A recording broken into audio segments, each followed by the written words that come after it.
Good evening, everybody. Hope you're doing well tonight. We've got a show coming up. We're playing some music until a few people come in, so let your friends know that a Mexican Crossing Lines is on, and you're going to hear a little bit of Spanish tonight. So get your Spanish hats on. Beautiful day today, in the middle of the week. It is. It's a gorgeous day. Welcome to the show. Thanks for being here. Thanks for listening and watching. Please follow us on all our social media platforms. You can find us at MediaScore. Let me try that again. At Media_PPP on Twitter. You can also find us on YouTube at Duke1517 and on Facebook at 88.1 FM, Fargo Moorhead. And on Twitch at A Mexican Crossing Lines. You can also email us, Cindy at kppfm.com and me, Duke, at kppfm.com. That's our website, kppfm.com. You can also go there and support our organization by making a tax-deductible donation to the People's Press Project, which is our non-profit organization that basically owns a station and the community owns it too. So your support will greatly help us. Going to have a good show tonight. We're doing more shows these days. We've been inside for a year with the pandemic. Remember, there's still a pandemic. Get vaccinated, wear a mask, the old things you need to do to protect yourself, your neighbors, and your family. I can't wait to hook up with my friends that are fully vaccinated. It's going to be fun. We're going to get to shake hands and possibly even hug. It's going to take me a while to even get used to doing something like that. Still don't trust nothing. But we'll see. You got PTSD from the pandemic, honey? Mm-hmm. I understand. Well, here we go. Hello, everyone. Welcome to a Mexican Crossing Lines with your host, Cindy Gomez-Schempp. And Duke Gomez-Schempp. You're listening to 88.1 FM, KPPPLP Fargo Moorhead, where we are adding local color to your airwaves. And tonight I'm going to talk to you about a new phenomenon. It's, things are changing in migration and how migration happens. There's always been migration. Mm-hmm. There's always been problems with the migration. In other words, there have always been elements of danger, of death, of organized crime, of horrific stories of people dying, whether it's drowning or whether it's being tortured and killed, sold. And believe me, the trek, the travel from Central America or even other countries that are coming right now through Mexico is treacherous in and of itself. Just making the journey, it's treacherous because you're traveling many times incognito. Last year or the year before, we brought you numerous stories of car crashes, of people suffocating in the back of semi-trucks, and so know that. People that are traveling many times on the tops of the Bestia train, they're exposing themselves to, falling in between the cracks of the train and getting decapitated or dismembered. These things happen on the regular. So, of course, it is with much trepidation and fear that people, especially reporting on the phenomenon of the migration, look at these stories because we know that these are harrowing tales of danger, of unimaginable situations that people traverse in order to come to this country. As a reporter here at a Mexican Crossing Lines, we have been bringing you stories, especially with regard to people traveling, migrating in caravans, because that was something that we had never seen heretofore. And so, I'm going to kind of explain a little bit of why this new phenomenon of traveling in massive groups of people, the way that they have been doing, is, kind of upping the ante, upping the danger factor for the migrants themselves. So if you're just tuning in, this is Mexican Crossing Lines with your host, Cindy Gomez-Schempp. And Duke Gomez-Schempp. And you're listening to 88.1 FM, KPPPLP Fargo Moorhead, where we are adding local color to your airwaves. We're also discussing things happening at our southern border and within Mexico itself. When I brought you these stories, was it 2018 at the end, 2019, and going up through the time of the pandemic is really when that migration in mass kind of halted. We saw that it kind of stopped because of the pandemic. And now we are having record numbers of people, especially children. I think that number right now, Duke, sits at around 14,000 children. Wow. And it's March. For the number of people that are crossing, you have a large number of those being unaccompanied minors. And the reason for that is because there's a loophole that is being exploited right now in the asylum seeking process. We have a law that says that anybody who has a legitimate fear and can prove that they are in imminent danger of being killed by a variety of different sources that are acceptable under this law. You can't just say, for example, this is something Biden is trying to change in immigration law. You can't just say violence is occurring in my country and there are gang members that have threatened my life, because they won't let you claim asylum under that. You cannot say, I'm the victim of domestic abuse. My husband beats me back home. I can't go there because he'll kill me, so I claim asylum. Up till now, that has not been one of the ways that you can get asylum in this country. And if you recall, many of the people that we saw being interviewed that were coming with those caravans were speaking about fleeing extreme poverty, joblessness, another thing that you cannot claim asylum for, domestic abuse, or gang violence. I mean, those were like three of the major reasons, if you recall, right, Duke? Yep. You remember this. Sure do. And I'm a little unclear what's being proposed to change, and it gets confusing, but it also it was done to make it so just you had to have a really compelling reason to be able to enter this country in a way that without the whole process. So, it was set up in a way, but we've had such an influx of people, and then all sorts of rumors have been spread as these people trying to come in for all these things that aren't acceptable. So they're all jammed up at the borders waiting, just waiting. Members of Congress know that the vast majority of the people that are claiming asylum do not qualify for asylum. But based on the fact that they're allowed to request asylum and to get a hearing and to be heard, many of the people are exploiting this loophole. And,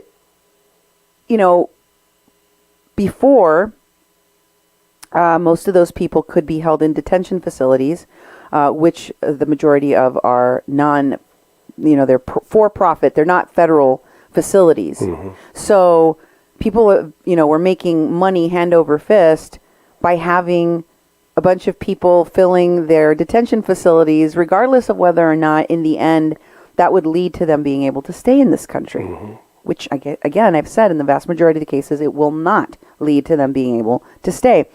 And so these unaccompanied minors, they can't be held in detention facilities. It's against the law for them to be held in a detention facility for more than 72 hours, which is why more and more of those age brackets are coming, because they're going to be let out pretty much right away. And, if they manage to figure out a way of staying here for months or for years, they may be able to figure out a way of helping their family financially back home, right? So it's worth it to the migrants, even if in the end they're rejected for their asylum claims. And what is even more terrifying is the factors of, human trafficking, because children cannot consent to being smuggled. Children themselves usually don't pay smugglers to bring them into this country. Their parents or their relatives make those decisions. Take a listen for yourself. This is an interview that was featured on Univision with Jorge Ramos. And this is what a child who was traveling by themselves told Univision. Una emergencia en la frontera por el cruce de miles de niños solos desde México hacia los Estados Unidos. Son más de... We have a crisis on the border of thousands of children that are traveling alone. 15,000 que han entrado sin sus papás en enero y febrero. 15,000 of them, unaccompanied minors, have entered this country in January and February alone. Esto es lo que estamos oyendo. This is what we are hearing. país vienes, hijo? De Honduras. ¿Y quién te trajo hasta acá? ¿Quién te trajo hasta acá? No. Así son. What country are you from, my son? What? What country are you from? Honduras. And who are you with? What? Who brought you? I am alone. Tu familia le pagó a alguien para que te trajera entonces. Tu familia pagó a alguien para que te trajera entonces. Sí. So then your family paid for you, for someone to bring you? I said, did your family pay someone to bring you? Yes. Un tío. Okay. Que Dios te bendiga, cuídate mucho, ¿eh? Sí, sí. ¿Pagó algo? My uncle,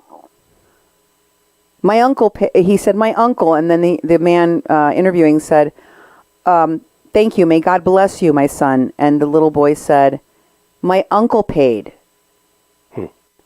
So imagine, because I want you to consider the fact that in the laws have changed. The mere action of crossing the border without documents was not a crime. It was a penalty, like jaywalking or not paying your meter where you get a ticket, right? Mm-hmm. That was, and it wasn't until 2016 that law that changed, where they began to penalize people for crossing over the border more than once. So the people that were migrant workers that were here in the United States seasonally, many of whom traveled back and forth every year, came and worked, in the pecans or the almonds, or they went and picked tomatoes in Florida, or they were, doing cucumbers somewhere in Louisiana, or wherever they went to do this work, right? They were picking cotton down in Texas. Whatever they were doing, they did it for a season, a reason, and then they went home. And they were with their families, and they were working on their houses and doing the stuff. Mm-hmm. But when they changed the laws in 2016 and they started giving you people fines, and then, subsequently, after more than 2 or 3 crossings, then you get some jail time, and now you get a felony charge on your record.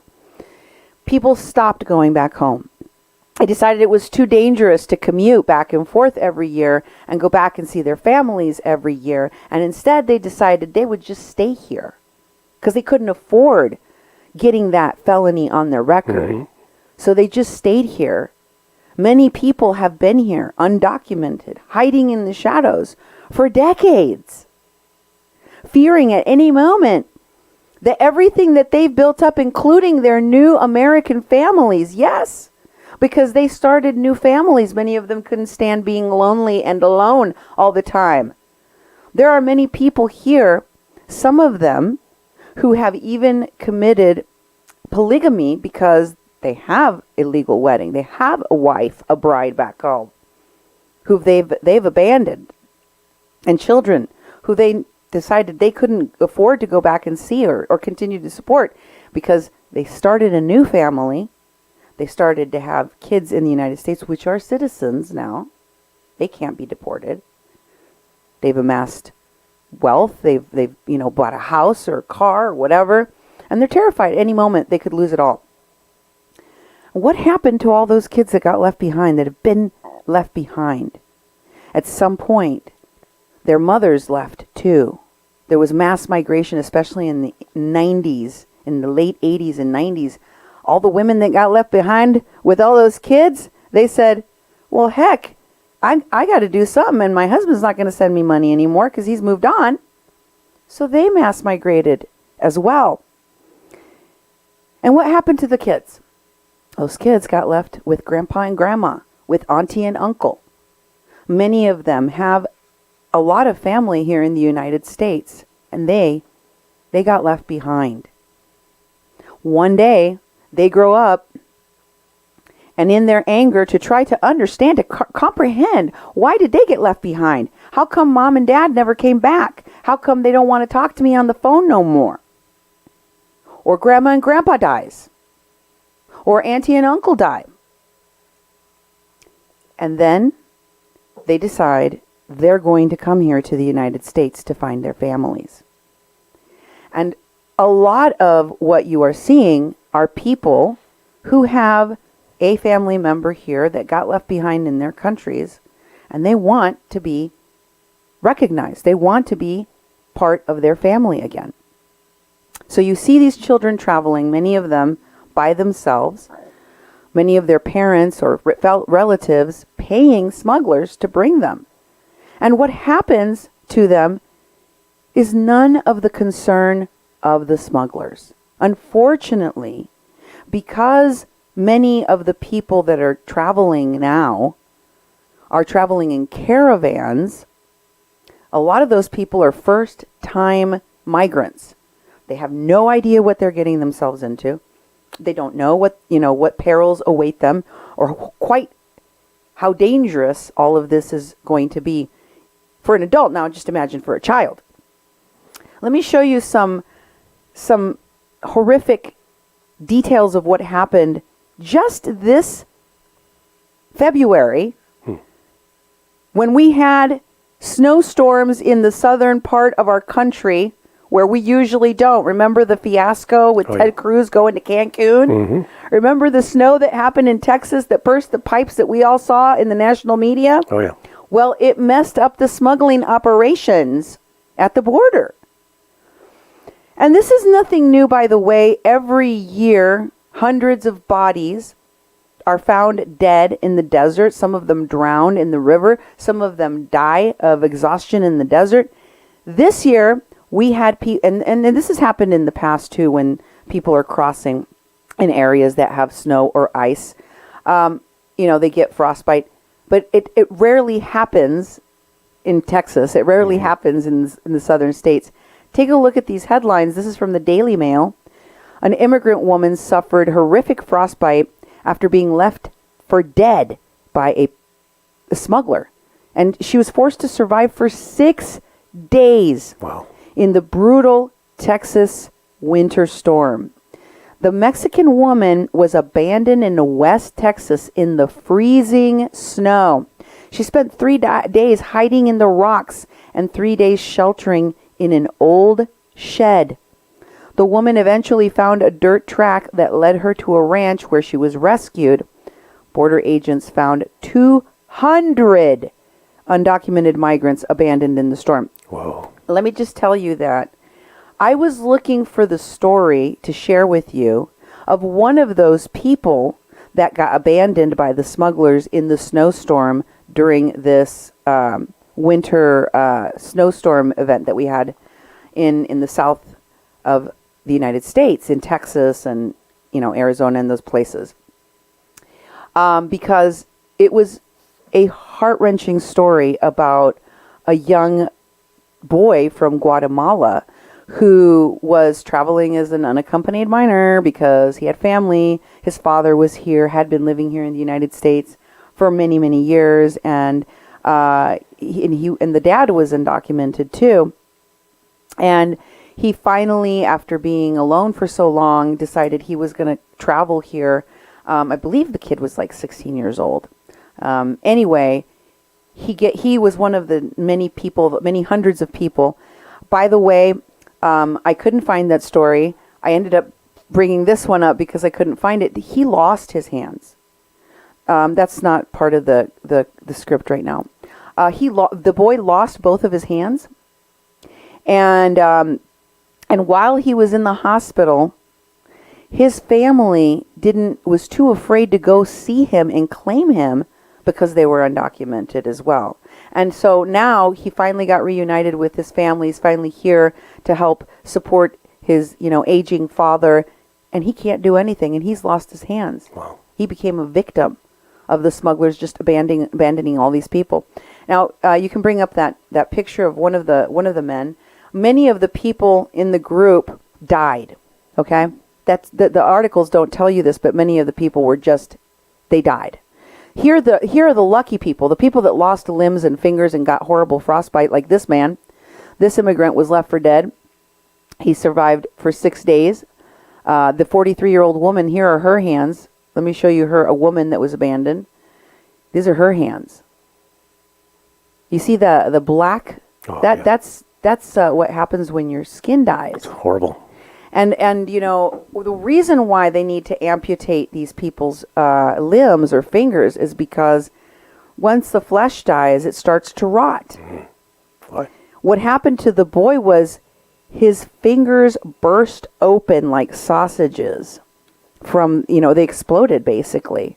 And then they went gangrenous, and then they had to be removed. And that's not the only thing that happens. As you know, last year, maybe it was the year before, in 2018, I think it was, or 2019, a father and daughter tried to cross the Rio Grande, and they drowned. Mm-hmm. You remember that? Yeah. The border Embajada de Playas shelter that I featured in my show last night, that is run by a known associate of the cartels and smuggler, exploiter of migrants, Hugo Castro. They used the deaths of those migrants. In fact, they made a poster of their bodies in the river to raise money for their operations. Yep. But the bodies and the stories of so many other hundreds and hundreds of people every year that are left in the desert, that are left to die of dehydration, lack of food. Take a look at this man. His name is Guadalupe Acevedo Guadalupe Herrera. 43 years old, from Aguacatitlan, Guerrero in Mexico. Guerrero is the beautiful state where Acapulco is, where the cliff divers are. Oh, yeah. Where we went on our honeymoon. Mm-hmm. This man is from that place. Here he is laying in the desert with an IV in his arm. He was left for dead. He was abandoned by the smugglers. Here in the picture, he's laying unconscious near a ranch in Green Valley, Arizona, on August 8th after walking for 5 days with no water. Wow. He was found by a ranch hand who thought he was dead. But, they called the authorities and they began to revive him with IV fluids. Here's another picture of the desert. This one is of a memorial to the dead bodies. And this memorial is a shrine at the camp of the activists from No More Deaths. You remember those people? Oh, yeah. The people that leave water in the desert, so they claim that that's what they do. They do water drops. Yep. They do more than water dropping. I'm going to talk about that in just a moment. But, they're very, very well aware. Every activist, or whatever they want to call themselves, that helps to accompany migrants or direct migrants or escort migrants, they know what really goes on. When people say, no, there's no crisis, or when people say there's no smuggling, when people say, I don't know of any human smuggling, I don't know of any human trafficking, they're trying to minimize something that is an open secret. If anybody says to you, look, I'm not going to tell you, I'm right here at the border. I'm standing right next to the border. I'm talking to the people at the migrant camps. I'm looking at these situations, and I don't see any evidence of cartels or of human smuggling or trafficking of people. They're lying to you. They're lying to you. They know damn well the cartels are involved. They know perfectly that every single migrant has to pay their way across, or they're going to have to do something illegal in order to get safe passage. Nobody, and I mean but nobody, gets through there. And the same is true on this side. Those activists from these groups and these organizations, they know that each of these migrants that are crossing have been handled in some form or fashion through the long underground railroad that has been created throughout Mexico and the United States to move people. It's just facts. And I want to show you this NPR article. I'll share with you. You can get the link and read the rest of it for yourself. But I just wanted, for you to know that not just in Mexico, not just the people that are working for these orgs or that are activists or activist lawyers or, shelters or soup kitchens or churches that are aware of what goes on, the danger involved, the death involved. It's people here in the United States too. It's common knowledge that our desert, our passage of people that are crossing is deadly. It's not just dangerous, it's deadly, and it produces a certain reliable amount of deaths each year. And when we've done precious little to stop it. In fact, what we have done with our policies and our laws in this country and the way that we've allowed organizations to operate is to increase the number of deaths. Take a look at this. This is from an NPR article. This is just an excerpt from this NPR article about Mexico-U.S. border crossings being more dangerous than ever before. And it says that many of the people are blinded to the reality of what is about to happen to them. There is no possible way humanly for a migrant, each individual migrant, to carry enough food and water. They can't carry that much supplies to stay alive. You're going to be crossing the desert for about 5, 6, maybe longer than that days. The desert. Now you're not walking through Disneyland here. You're not walking through the Mall of America. You're going through the desert, the deadliest parts of the desert. And these people, no matter if they had planned on and attempted to carry enough water and food and supplies and first aid that they needed to actually make that trek, they wouldn't be able to physically do it. But nobody tells them that. They don't even know that, you see.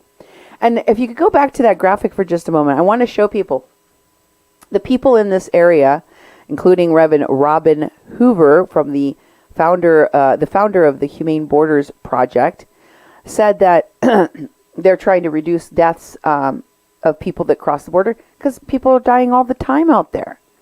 And they have a steady amount of bodies. Here it says there's around 200 each year, every year.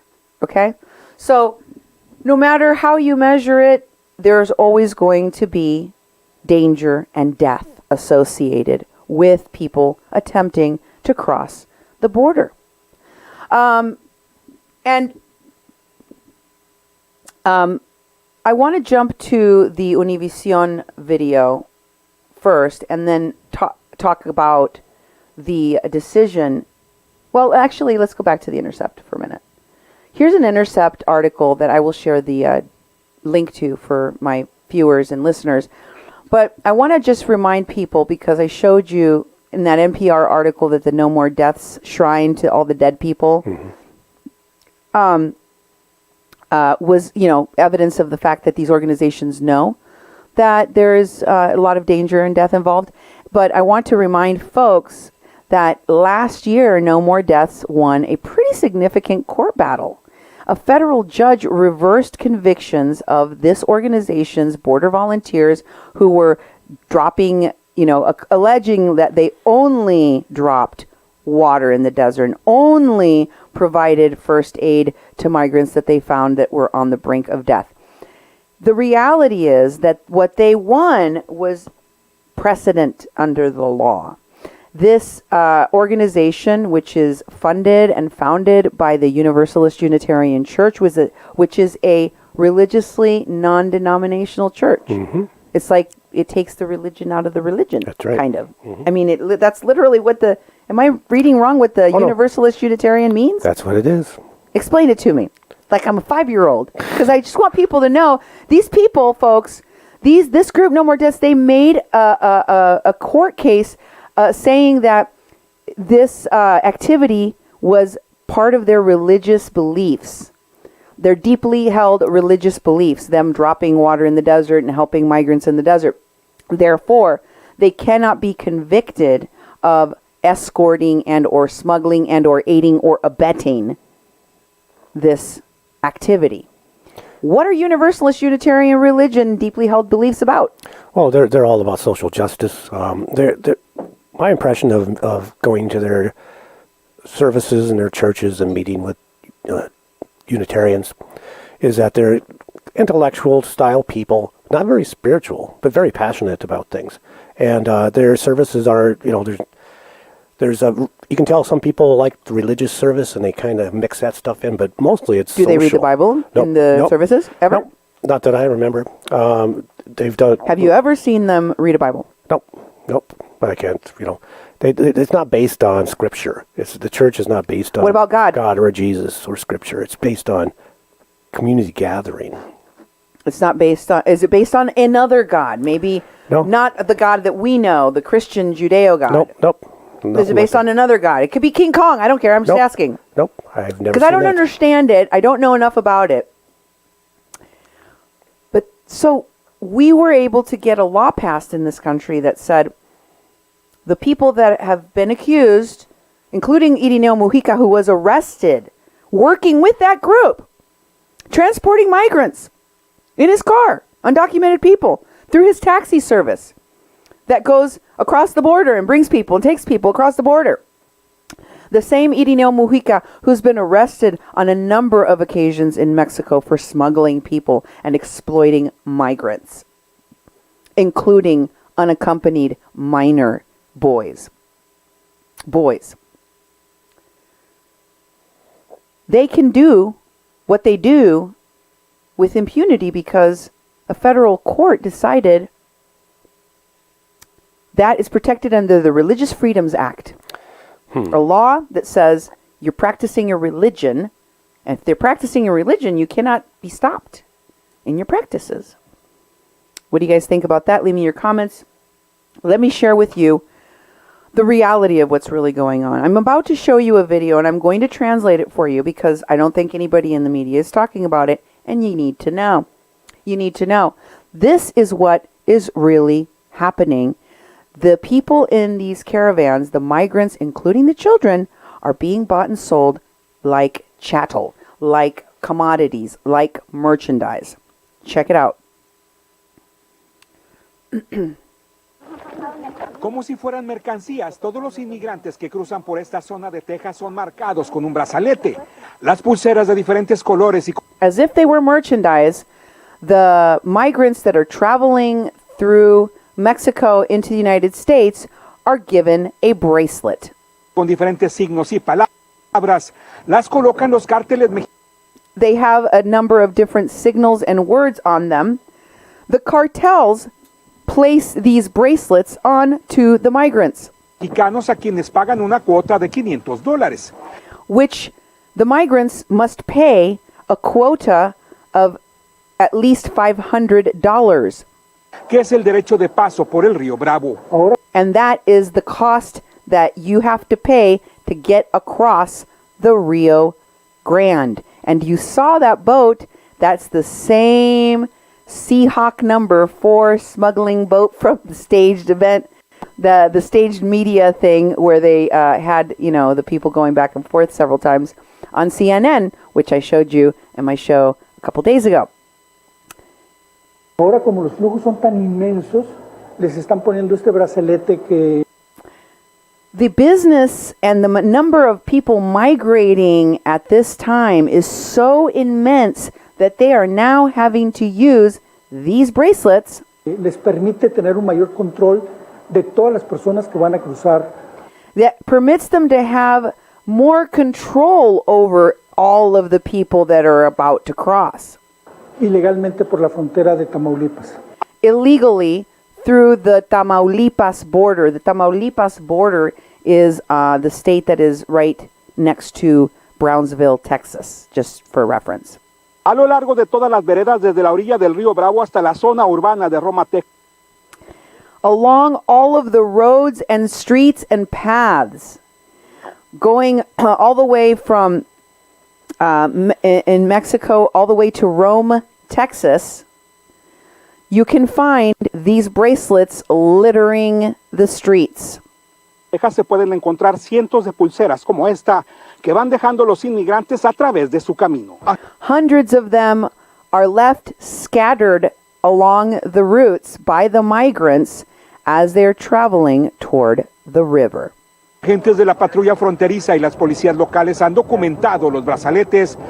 Agents of the Border Patrol and Customs authorities have documented finding all of these bracelets. Y los encuentran todos los días en una amplia zona de la ribera del río Bravo.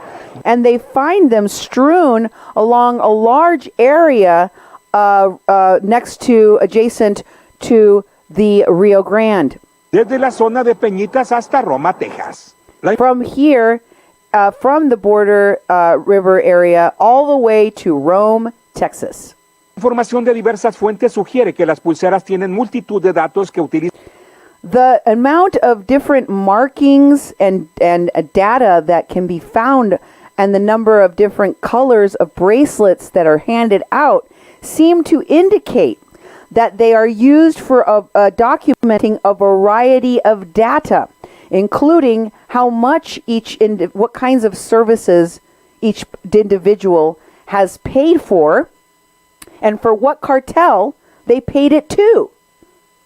Utilizan las organizaciones de contrabando como el pago o afiliación, dijo la Agencia de Aduanas y Protección Fronteriza en un comunicado a solicitud de Univision. Said the border authorities to Univision upon request. ¿Pero a qué se arriesga una persona si intenta cruzar por el río sin tener un brazalete? So what happens to someone who decides to try to traverse the Rio Grande and not get a bracelet? Sentencia mínima de unos golpes, unos, como le llaman ellos, tablazos. The minimum sentence for not purchasing your bracelet would be a beating, or as they call it, 2x4ing. Y en el caso extremo, la muerte. Este inmigrante nos confirmó. And in extreme cases, it would mean your death. La versión del brazalete es. The migrants, this migrant hesitantly confirmed the tale of what could occur if you don't get a bracelet. What is that bracelet on your wrist? ¿Qué significan eso? Es como un pago que nos obligan a hacer. What is that for on your wrist? Do you know? It's a kind of payment that we are forced to make. El pago que hicieras el comprobante. No, para.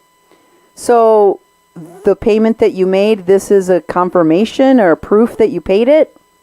Para cruzar el río. Tienes que pagar.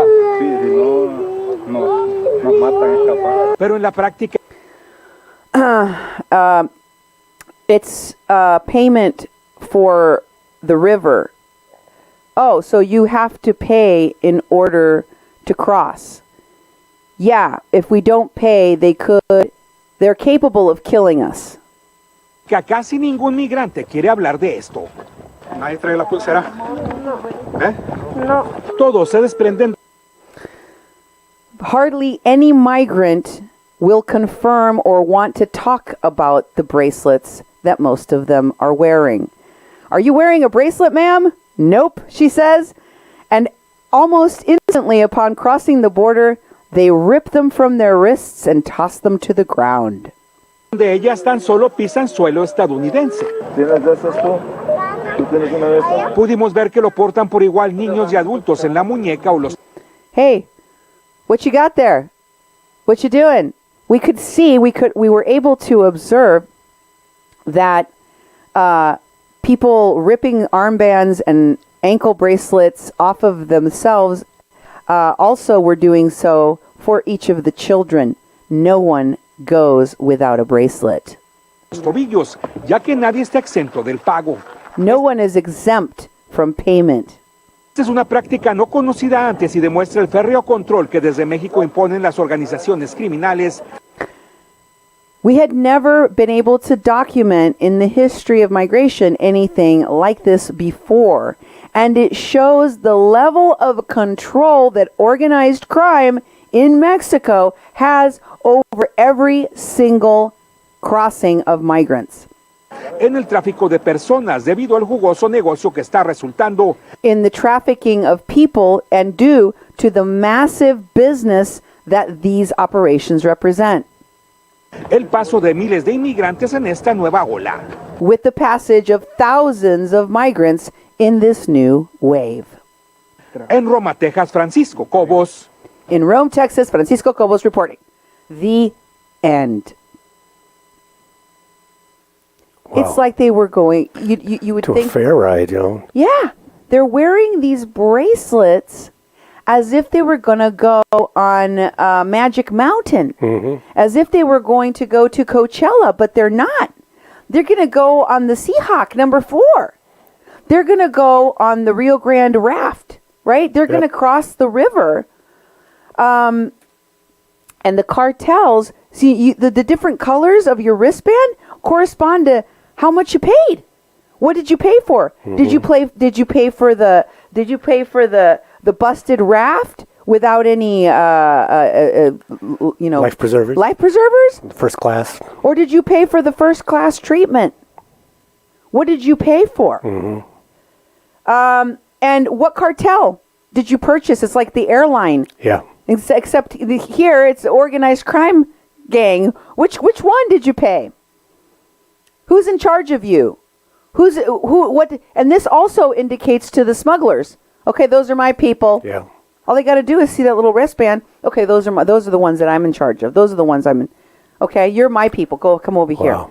As soon as they hit American soil, boom, comes off. And nobody's talking about it, especially the people who, who've been at the border, who are reporting on what's happening at the border, and don't want you to know the facts.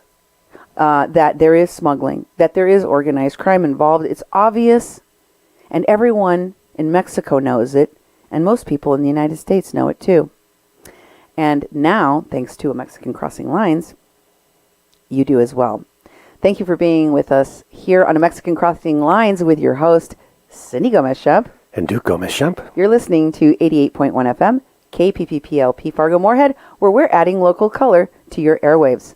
Have a blessed evening. Get your vaccine. Wear your mask. That's right. And we'll see you on our next show. Good night. Good night.